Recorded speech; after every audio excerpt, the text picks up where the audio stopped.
Estamos de regreso en Arica Informe. Está con nosotros el diputado Enrique Lee. ¿Cómo está, diputado? Gusto a saludarlo. Muchas gracias, muy bien.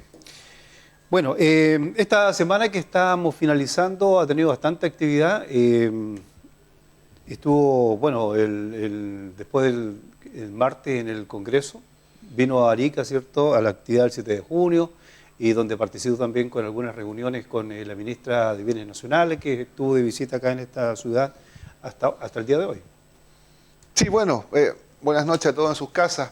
Parte de esta semana con el 7 de junio, que es un día que es feriado nuestro, que es muy importante y muy sentido por todos los ariqueños, pero en el Congreso sigue habiendo actividad. De hecho, el año pasado, Luis, yo tuve 2 inasistencias en todo el año. Una de esas fue el 7 de junio, la otra, por cierto, fue el día que falleció mi padre.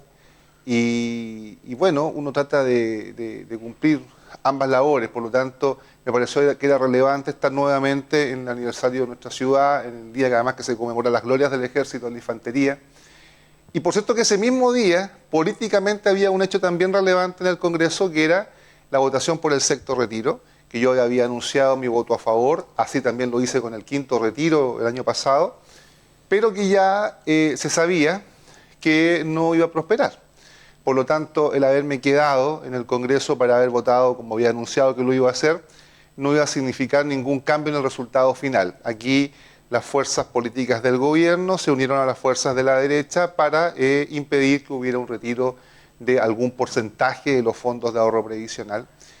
Y lo que sí hice es que nos pareamos, hay una figura administrativo-reglamentaria dentro de la Cámara que si tú vas a votar apruebo, te puedes parear con alguien que vaya a votar rechazo, cosa que la ausencia de esas 2 diputados no afecte en el resultado final.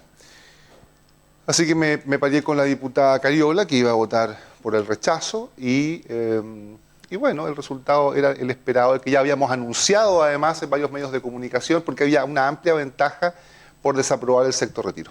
Claro, y llamó mucho la atención porque una de las noticias que fue con el rechazo al sexto retiro, de que decía el Partido Republicano y el Partido Comunista se pusieron de acuerdo para votar en contra. Era como la noticia de ambos extremos que se habían votado en contra del sexto retiro.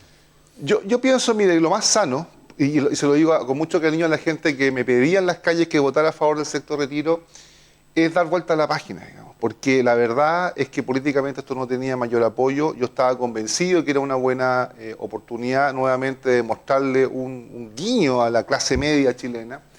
Se trata además de fondos que son de ahorro, son propios, son de las personas que se esforzaron y cotizaron, y se supone que hay un ahorro individual ahí. Siempre se dijo que ese dinero pertenecía a las personas.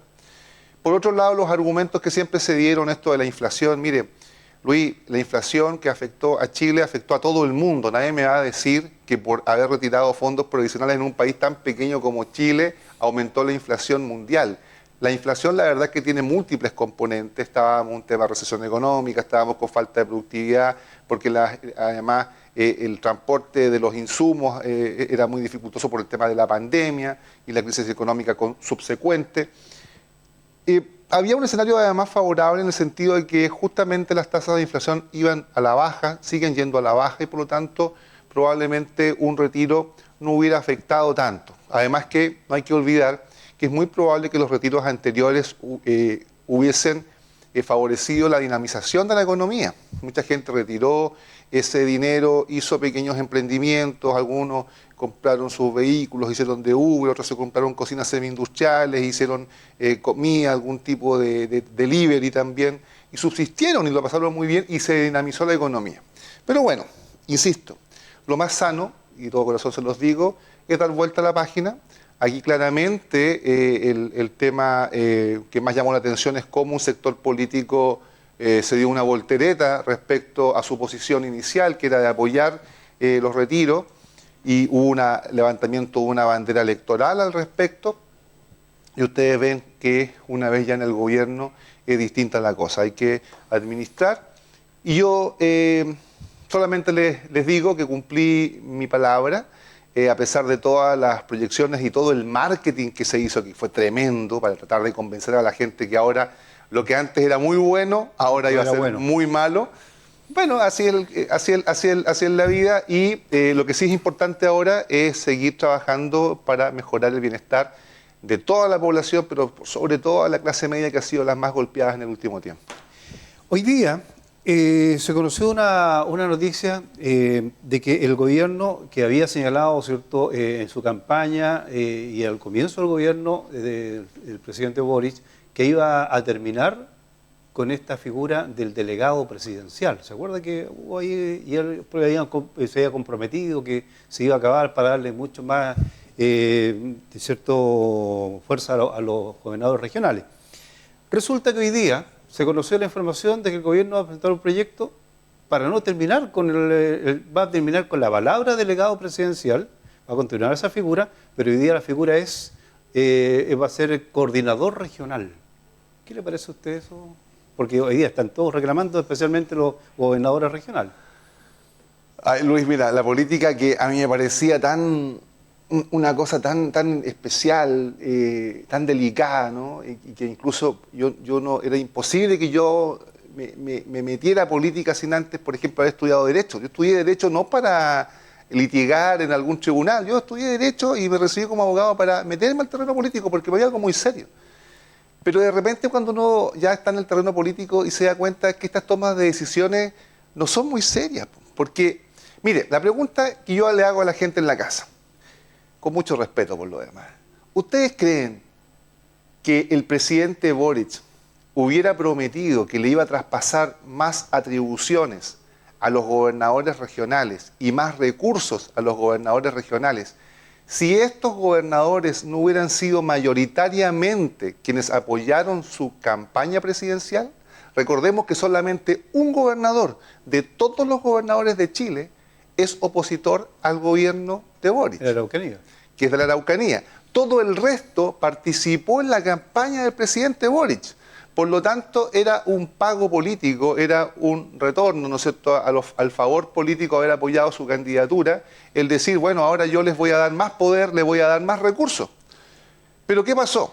Y qué bueno que haya pasado. El gobierno, a lo mejor con muchas ganas de hacer una retribución y un pago político a los favores, también se da cuenta que los gobiernos regionales no están haciendo bien la pega. No solamente el de Arica y Parinacota, que está en el penúltimo lugar en ejecución presupuestaria, el de Tarapacá está en el último lugar. Y así como hay algunos que están medianamente bien, pero la mayoría no ha respondido a las expectativas. Por cierto que se ve así a simple vista que hay mucho dinero, porque estamos hablando de una figura nueva, una institución nueva, como la del gobierno regional, con una figura que es el gobernador, que en el caso de Arica, por ejemplo, tiene 45.000 millones de pesos. Y quien tiene una billetera tan grande y tan amplia, y sin tantas funciones definidas que cumplir, porque en el otro lado tenemos alcalde de Arica, que también tiene 40 y tantos mil millones de pesos. Pero todos sabemos las funciones del alcalde. Todos sabemos que el alcalde tiene que mantener las plazas, tiene que mantener el aseo y el ornato, tiene que, bueno, en fin, la salud municipal, etcétera. Pero en el caso del gobierno regional, como es una figura nueva, no todo el mundo tiene muy claro para dónde va la micro en relación a sus obligaciones.